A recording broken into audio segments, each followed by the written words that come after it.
오늘 본문 4장은 아담으로부터 시작된 죄가 개인을 넘어 또 가정으로 또 인류 사회 전체로 확산되는 모습을 보여줍니다. 1절을 보면 아담과 하와는 에덴 동산에서 쫓겨난 이후에도 부부로 살아가면서 자녀를 낳습니다. 하와는 첫째 아들을 낳고 이렇게 고백합니다. 내가 여호와로부터 아들을 얻었다. 이 고백은 에덴 동산에서 쫓겨난 후에도 하나님께서 여전히 생명의 은혜를 허락해 주셨다라는 것에 대한 감사의 고백입니다. 그래서 하와는 이 첫째 아들의 이름을 얻었다라는 뜻의 가인으로 지었습니다. 또 하와는 둘째 아들 아벨을 낳는데 그 이름의 뜻은 허무하다라는 뜻입니다. 그 이름대로 아벨은 형 가인에 의해 짧고 허무하게 생을 마감했습니다. 세월이 흘러 두 아들은 자라났고 각자의 삶을 살아가게 됩니다. 형 가인은 농사를 짓는 농부가 되었고 아벨은 양을 치는 목자가 되었습니다. 그러던 어느 날 두 사람은 하나님께 제사를 드립니다. 농부였던 가인은 농산물을 하나님께 드렸고 동생 아벨은 목자였기 때문에 기르던 양을 하나님께 드렸습니다. 그런데 성경은 하나님께서 아벨과 그의 제물은 기쁘게 받으셨지만 가인과 그의 제물은 받지 않으셨다라고 기록합니다. 이 받지 않으셨다라는 말은 쳐다보지도 않았다라는 뜻입니다. 자, 그렇다면 왜 하나님께서는 아벨의 제물은 받으시고 이 가인의 제물은 받지 않으셨을까요? 어떤 사람들은 하나님께서 가인의 제물을 받지 않으신 이유가 제물의 종류 때문이라고 말합니다. 하나님께서는 곡식 제사는 안 받으시고 피가 있는 동물 제사만 받으신다라는 겁니다. 자, 그런데 구약의 제사법을 보면 꼭 피 있는 제사만 하나님께서 받으신 게 아닙니다. 대표적인 예로 구약의 소제가 있습니다. 이 소제는 곡식만 드리는 제사였는데 하나님께서는 그 제사 역시 기쁘게 받아 주셨습니다. 제물의 종류 때문에 하나님께서 가인의 제사를 받지 않은 게 아닙니다. 자, 그러면 하나님께서는 왜 그의 제사를 받지 않으셨을까요? 자, 그 이유가 히브리서 말씀에 나옵니다. 자, 히브리서 11장 4절을 보면 믿음으로 아벨은 가인보다 더 나은 제사를 하나님께 드림으로 의로운 자라 하시는 증거를 얻었으니. 히브리서 저자는 하나님께서 아벨의 제사만 받으신 이유는 그 제사가 믿음으로 드려졌기 때문이다 라고 말합니다. 가인과 아벨 둘 다 하나님께 제물을 드렸지만 하나님은 제물을 드렸다라는 그 행위에 관심을 가지신 게 아니라 제물을 드리는 사람의 마음과 태도를 먼저 보셨다라는 겁니다. 그 사실을 또 어디서 볼 수 있냐면 4절과 5절 말씀을 보면 성경은 아벨과 그의 제물, 가인과 그의 제물이라고 기록합니다. 제물이 나오기 전에 먼저 사람의 이름이 나옵니다. 이것은 무엇을 의미합니까? 하나님께서 제물을 보신 게 아니라 먼저 제물을 드린 사람의 마음과 태도를 보셨다라는 뜻입니다. 그래서 하나님은 믿음이 담겨있던 아벨의 제사는 받으셨고 형식적으로 하나님께 제사를 드렸던 가인의 제물은 받지 않으셨습니다. 이 믿음이 담긴 제사는 자연스럽게 그 태도와 내용에서도 분명한 차이가 있습니다. 4절을 보면 아벨은 아무 양이나 가져와서 하나님께 제사를 드린 게 아닙니다. 4절을 보면 그가 양들 중에서 가장 먼저 태어난 것 그리고 가장 좋은 부분을 골라서 하나님께 드렸다라고 기록합니다. 아벨의 제사는 하나님을 향한 믿음이 담겨 있었기 때문에 가장 귀한 것을 하나님께 드렸습니다. 반면에 가인이 드린 제물은 그 곡식이 어떤 곡식이었는지 또 어떤 태도와 어떤 마음으로 하나님께 드렸는지에 대해서는 언급되지 않습니다. 그냥 땅의 소산만을 드렸다라고 기록될 뿐입니다. 이 사실은 가인의 제사가 믿음 없이 형식적으로 드려졌다라는 것을 보여줍니다. 그래서 하나님은 가인의 제물을 받지 않으시고 아벨의 제사만을 기쁘게 받으셨습니다. 이 일로 화가 난 가인은 분노하면서 안색이 변하기 시작합니다. 하나님은 이 모습을 보시고 가인에게 이렇게 물으십니다. 6절, 내가 분노하는 이유가 무엇이냐? 왜 그렇게 낙심하고 얼굴빛이 변하였느냐? 이 질문은 하나님께서 가인을 꾸중하시는 게 아닙니다. 하나님은 지금 왜? 라는 질문을 가인에게 던지셔서 스스로가 자신의 감정을 들여다보게 하시고 또 자신에게 문제가 없었는지를 돌아볼 수 있는 기회를 주시는 장면입니다. 그리고 하나님은 이렇게 말씀하세요. 7절, 내가 선을 행하면 어찌 낯을 들지 못하겠느냐. 이 말은 네가 올바르게 행동했다면 왜 내 앞에서 떳떳하지 못하냐라는 말입니다. 하나님은 이 질문을 통해서 가인이 스스로 자신을 돌아보기를 원하셨습니다. 그러면서 또 이렇게 말씀하십니다. 7절, 죄가 문 앞에 엎드려 있다. 이 말은 죄가 우리 인생의 문 앞, 즉 우리 삶의 가장 가까운 곳에서 우리를 삼키기 위해 끊임없이 기회를 엿보고 있다라는 뜻입니다.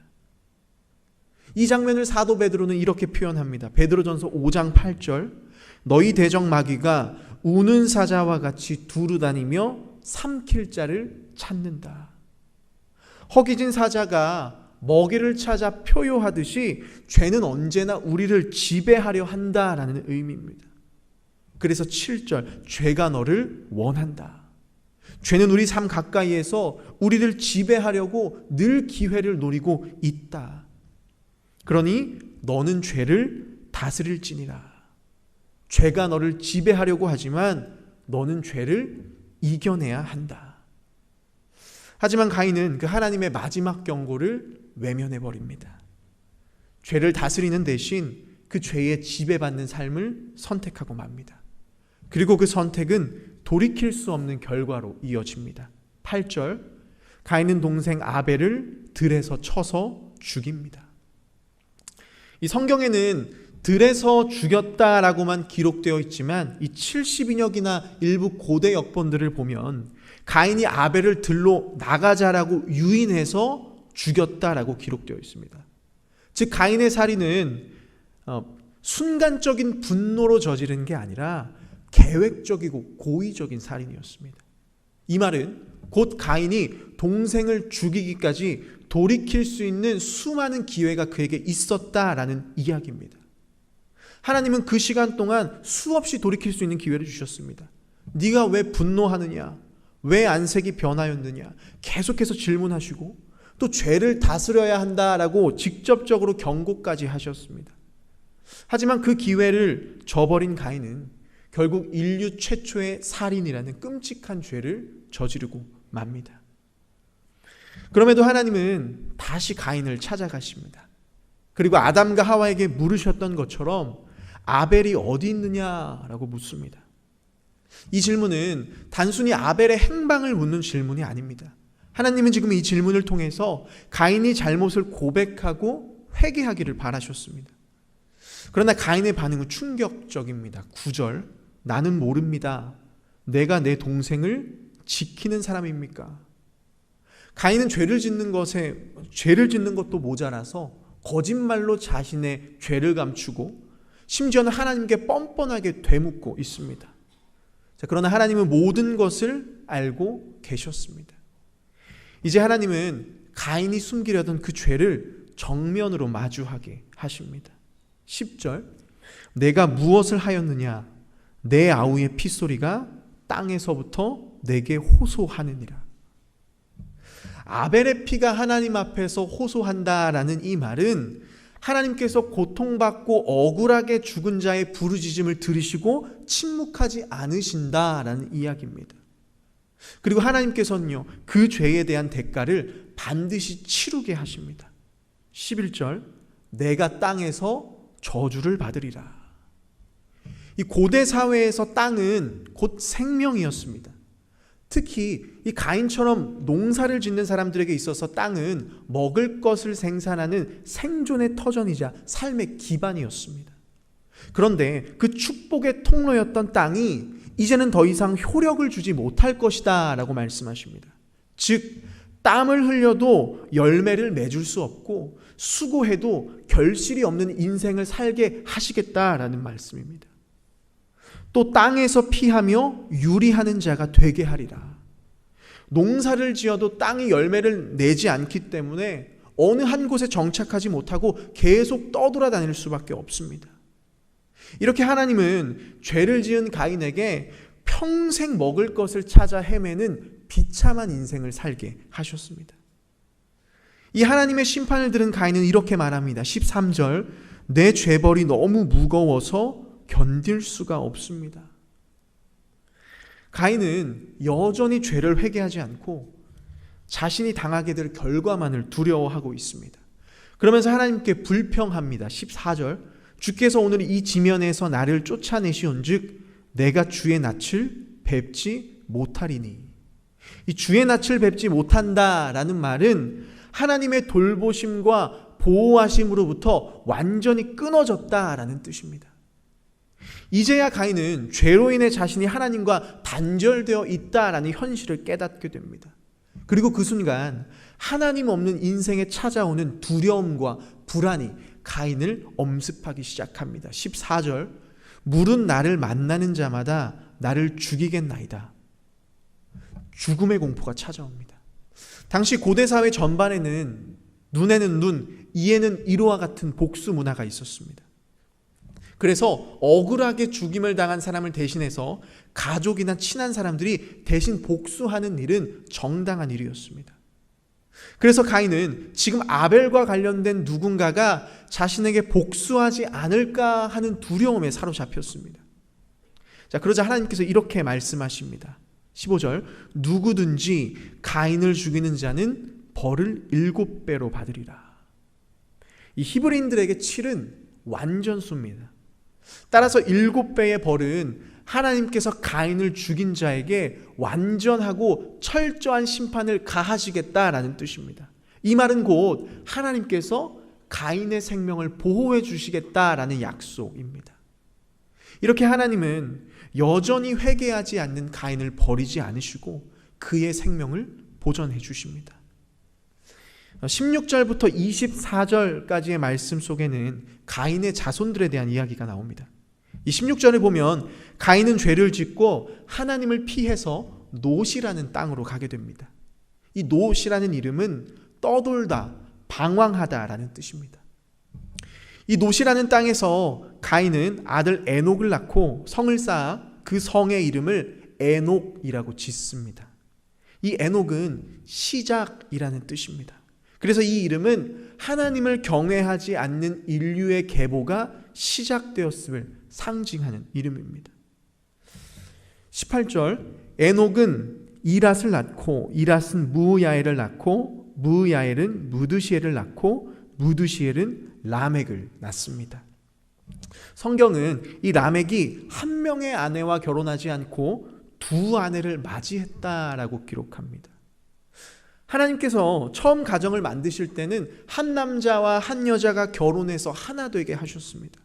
그런데 라멕은 두 명의 아내를 취하면서 하나님께 세우신 결혼의 질서를 깨뜨렸습니다. 또 여기서 맞이한다라는 표현은 단순히 결혼했다라는 뜻이 아닙니다. 이 맞이한다라는 말에는 빼앗다라는 의미가 있습니다. 즉 라멕은 두 여인들과 결혼할 때 그들의 의사를 존중해서 결혼한 게 아니라 강제로 그들을 취했다라는 뜻입니다.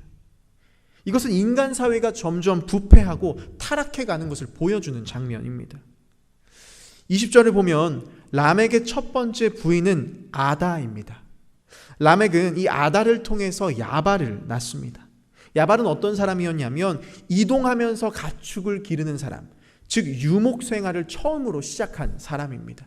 그리고 21절, 야발의 동생 유발은 수금과 퉁소를 다루는 자의 조상이 되었다라고 소개합니다. 쉽게 말하면 음악과 예술의 문을 연 사람이라는 뜻입니다. 22절을 보면 라멕은 두 번째 아내 실라를 통해 두발가인이라는 아들을 낳습니다. 성경은 그를 구리와 쇠를 다루는 자, 다시 말해 금속을 최초로 다루기 시작한 인류 최초의 대장장이라고 소개합니다. 이제 사람들은 그의 손을 통해서 농사기구도 만들 수 있고 무기도 만들 수 있는 시대가 열렸습니다. 이처럼 가인의 후손들은 기술과 문명을 끊임없이 발전해 나갔습니다. 그러나 하나님 없이 쌓아 올린 그 문명은 점점 더 자기중심적이고 교만하고 폭력적인 방향으로 흘러가기 시작합니다. 자, 그 인류의 심각한 죄악은 24절에 나오는 람եկ의 노래에서 그대로 드러납니다. 여기서 람եկ은 자신이 사람을 죽인 일을 자랑스럽게 말합니다. 그것도 정당방위나 실수로 죽인 게 아니라 자신에게 상처를 입혔다라는 그 사소한 이유로 잔인하게 어린 소년을 죽였습니다. 그리고는 이렇게 말합니다. 24절, 가인을 죽인 자는 벌을 7배로 받는다는데 나를 해치는 자는 벌을 77배나 받을 것이다. 지금 람եկ은 하나님께서 가인을 보호하시기 위해 하셨던 말씀을 자신의 폭력을 정당화하는 데 사용하고 있습니다. 그러면서 누군가가 자신을 건드리면 가인을 죽인 사람보다 더 큰 벌을 받게 될 거라고 교만하게 행동합니다. 이처럼 가인을 통해 시작된 폭력은 람에게 이르러서 더 잔인하게 발전하고 있습니다. 인류의 죄가 점점 더 확산되어 가고 있는 장면입니다. 그러나 하나님은 죄로 인해 타락해가는 인류를 그냥 내버려 두지 않으십니다. 25절을 보면 하나님은 아벨을 대신할 또 다른 씨 셋을 주십니다. 그리고 셋은 아들을 낳는데 그의 이름을 에노스라고 지었습니다.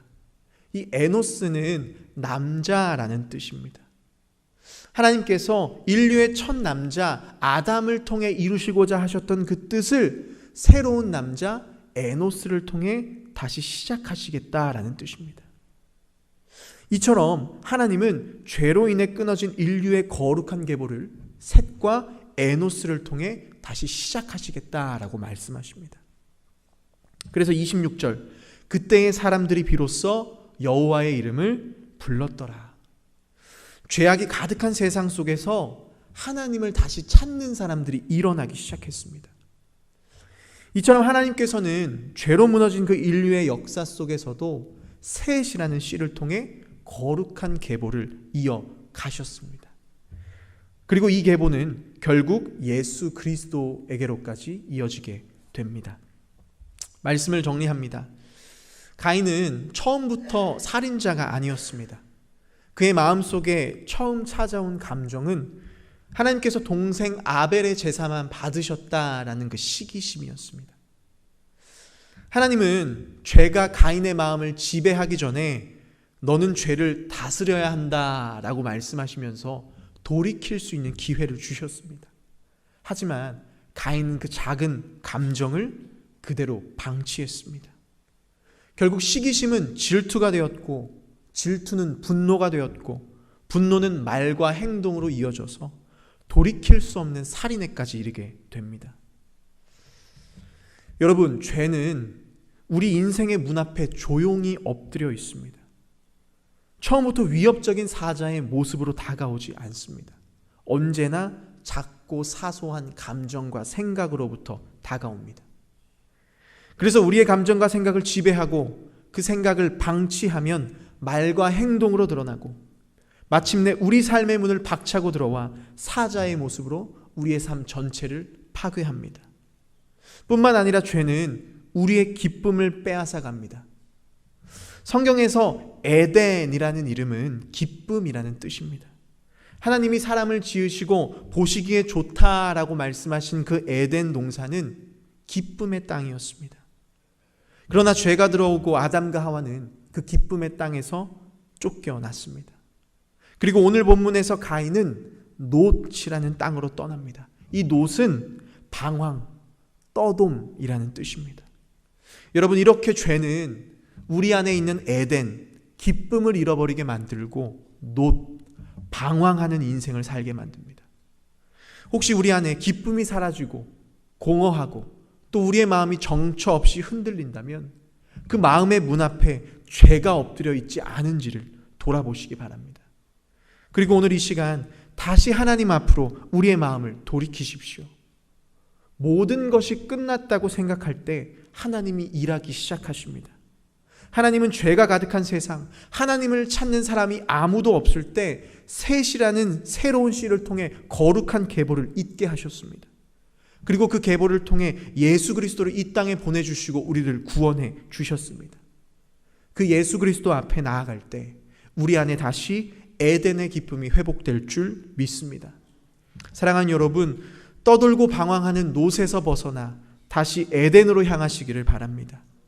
두려움과 수치의 땅에서 벗어나 다시 하나님의 얼굴 앞으로 담대히 나아가십시오.